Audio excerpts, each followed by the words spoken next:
I just had a great chat with Danielle, who's the yoga and meditation expert here at Gaia. And obviously balance keeps coming up in the conversation. But the one thing that she touched on, which I thought was really interesting, she talks about 3 marriages. And I'm sitting there going, yeah, but it's actually not what you think, because the last one is you.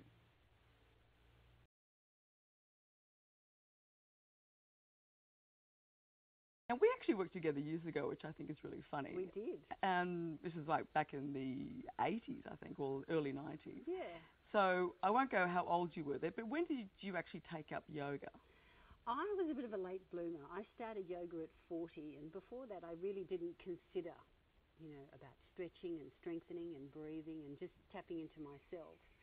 But when I hit 40, I really started to think that I needed something more than just being a human being. I wanted to be a human sitting with myself and getting to know myself.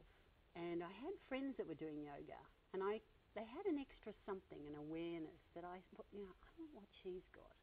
So I went along to a class, and the very first class I went along to, there was a very elderly woman. And I said, I'll put my mat next to her, she'll make me look good, which of course was my first biggest mistake in yoga. So right next to me, this wonderful woman who must have been in her 70s with this long grey hair, did this amazing yoga practice, and I just was so intimidated I couldn't even touch my toes. Yeah.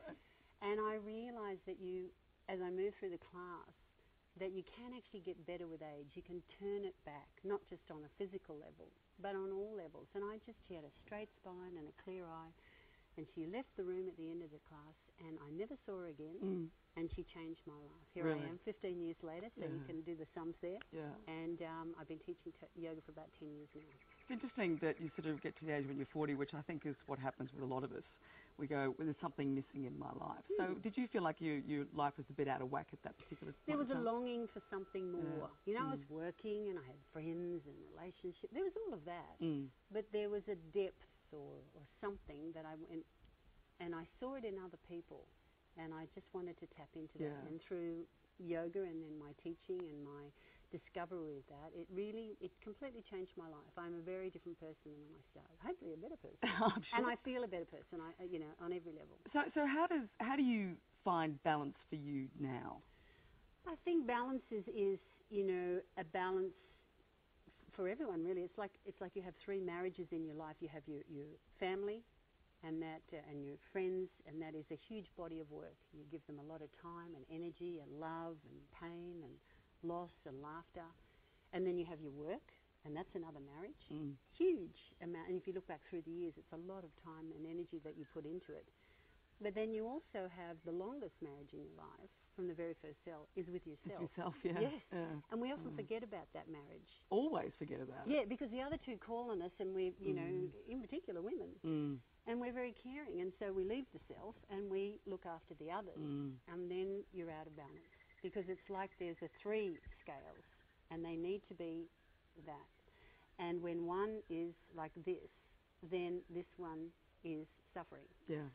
And I think to take the time out with yourself, to get to know yourself, to sit quietly, and have a discipline, a practice, whether that is 2 hours a day if you have the time, which would be fabulous, but we normally don't, or just 15 minutes a day. I think one of the greatest challenges, and I also face it, and I know that you practice yoga and breathing and also meditation, and these are practices that most of us really need to sort of start building into our lives. How do we start? How do we sort of stop all the noise, the family, as you say, all these other different things that take our time? How do we stop that and begin to just steal a little bit back for ourselves? I think finding the one that works for you, finding the time of the day, is one of the most important things, I think, to start with. So you don't have to do it at 6 o'clock in the morning if that doesn't work for you. It might be lunchtime, it could be in the evening. So when do you have a gap? And you go, okay, that works for me. Be realistic about it. And then how would I get there? Well, perhaps for me, it might be going to a meditation class and just learning and exploring that. Or it might go to a physical yoga class, and that encompasses also the breath. So just go on a self-inquiry and find out what works for you, and just start to open it up. And from that, you'll probably find other things will open up from it. You'll meet people, you'll learn things about yourself, and you'll move from there. So when people come to Gaia and they're stressed and they're looking for something and obviously they're trying to search for a bit of balance, what are the questions that you ask them to actually try and understand where they're at and what they need? Yeah, well, what do you do? How busy is your life? Do you do any exercise at all? And often people don't have the time. Do you eat well? And do you have any injuries or illnesses? Let me know where you're coming from so that I can guide you in the best possible way to get you moving, to get you breathing, to get you sitting comfortably in your own body, which the physical practice of yoga, originally yoga means the union of body, mind and spirit. And the physical practice was put in there for tall, skinny Indian boys. Wasn't even for women. I don't see that many of them. Tall, no, this is hundreds of years ago, for tall, skinny Indian boys because they wouldn't sit still and meditate. They fidgeted all the time. So they put in a series of 12 postures, part of them being the sun salutations, which you might have heard about, to get them comfortable in their own bodies so they would sit still and meditate. And that's why the physical practice came to be. And then was created the 8 limbs of yoga. But we think of yoga as just the physical practice. Well, we think we need to go and get flexible and let's go and do gym yoga. Clothes and and that's okay. It's great to have a healthy body that you feel good in. And in fact, the physical practice is, it's very hard to be happy and at peace when you feel discomfort in your own physical body. Absolutely. So it's really important to actually do that side of it. But from just attending a yoga class, you will breathe and you will sit quietly with yourself and you withdraw from your senses because you're so focused on that toe there and the arm there and the breathing there that you forget about all the clutter. That you withdraw from the senses, you have single focused attention, perhaps on the big toe, that you move into like a meditative state and then you move towards samadhi, which is bliss. But that's probably one of the biggest things I think that people are searching for is just that time to themselves when the noise stops. Yes. And perhaps the breathing, the yoga, and importantly the meditation allows you to do that.